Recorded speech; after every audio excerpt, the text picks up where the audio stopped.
within this month, the doors of the paradise are going to open. Allahu Akbar.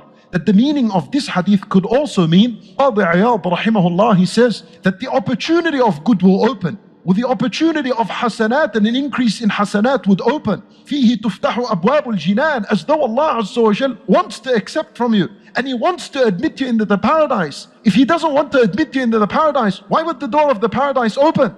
You need to read the messages of Allah correctly, and then He would say to them, and the doors of the hellfire would close. The idea is it's closed. I don't want to punish my servants. I will close it. In Ramadan, there are 60 opportunities. Every day, 2 opportunities to be freed from the fire. فيه تغلق أبواب الجحيم وتغل فيه الشياطين. And even the devils are chained. And he's literally locked up. And the devils are 2.